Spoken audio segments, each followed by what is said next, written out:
to school, get a job, work hard, pay taxes. Yeah. Until they change those words, their lives are not going to change. So they get angry.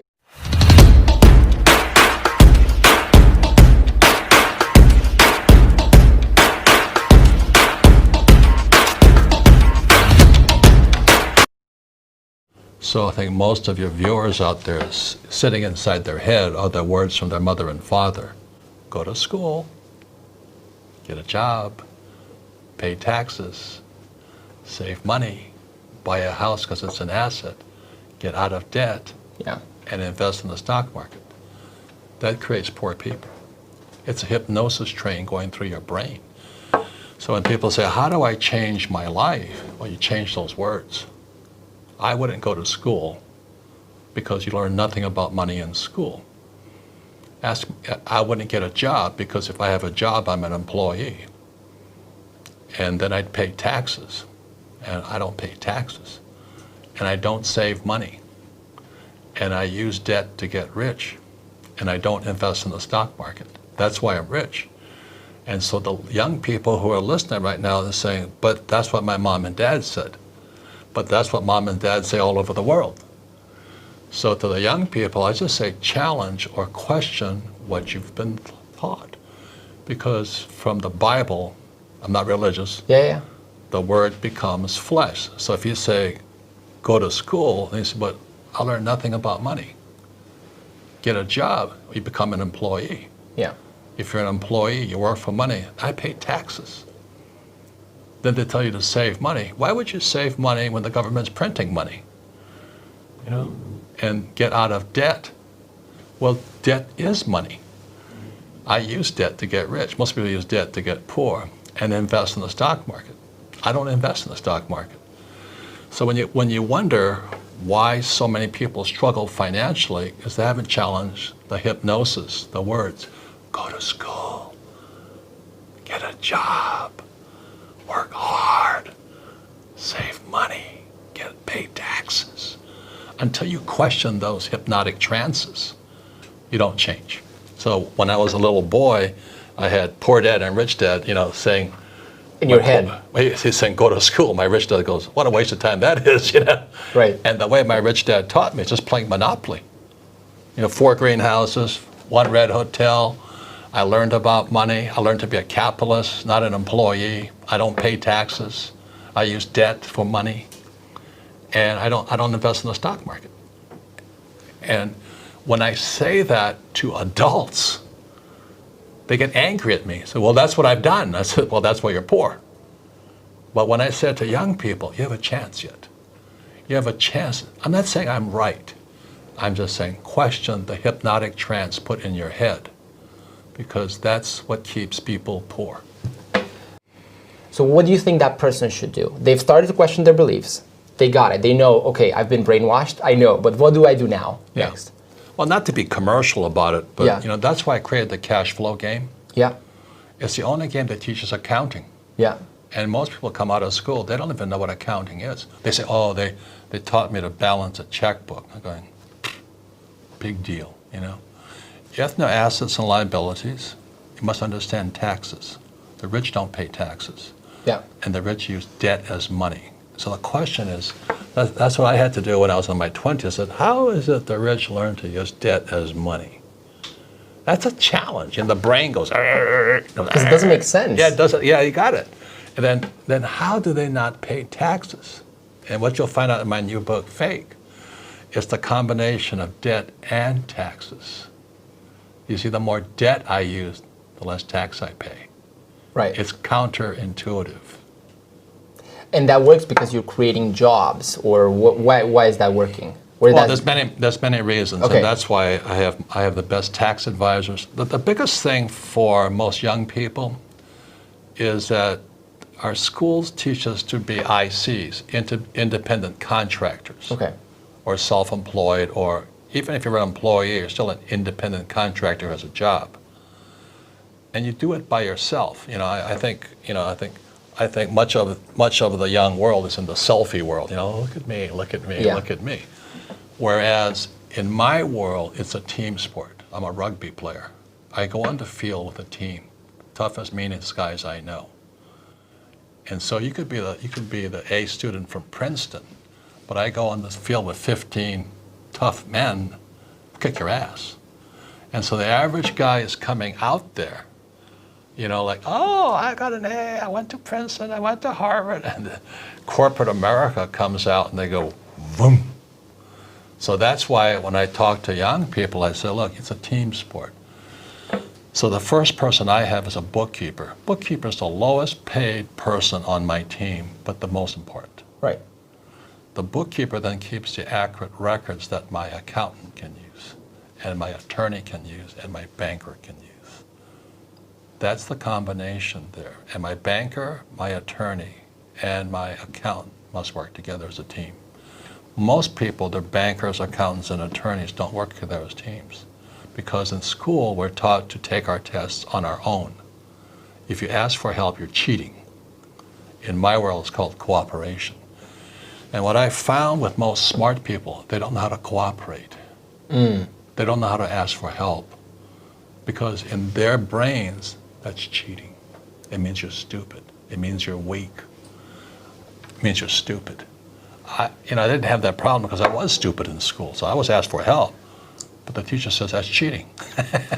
And I want the smartest attorneys, accountants, bookkeepers, bankers, politicians. I come at it as a team. Just think about this. It's like a basketball team. They're playing basketball. But you went to Harvard, you have a master's, your PhD, but you're playing against 5 guys. I don't care how smart you are. Those 5 guys will kick your butt all day long. This is not in the movies. Bruce Lee cannot really beat 10 people in real life, That's right. But that's what in the movies, believe. that's what's perceived. Like if you're good enough, you can beat 10 people. Yeah, that's in not real life, true. you're going to lose every time. Not in the corporate world. So I operate according to the rules of corporate America. Yeah. I don't operate according to the rules of employee America. They're different. The tax rules for corporate guys is less than employees. Employees pay the highest taxes. Yeah. Guys like Trump and me pay 0.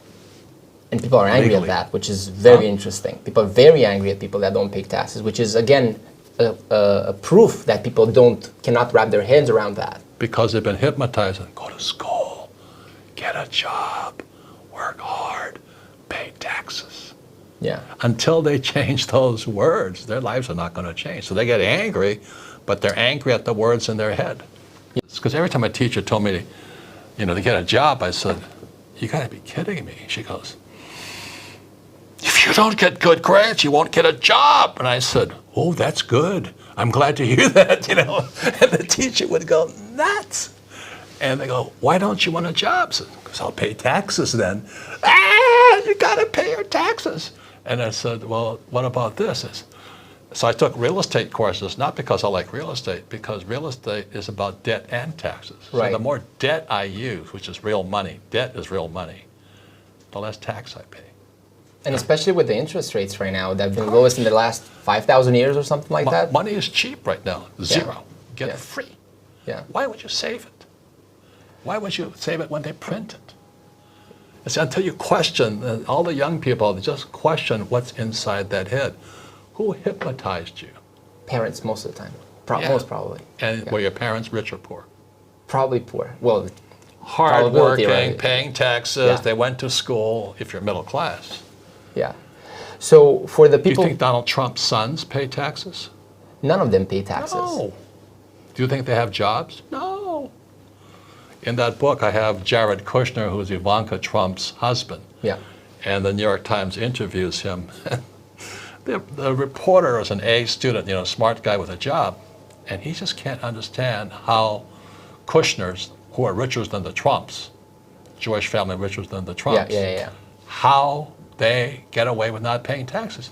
And this reporter was going crazy. It's in the book, in Fake.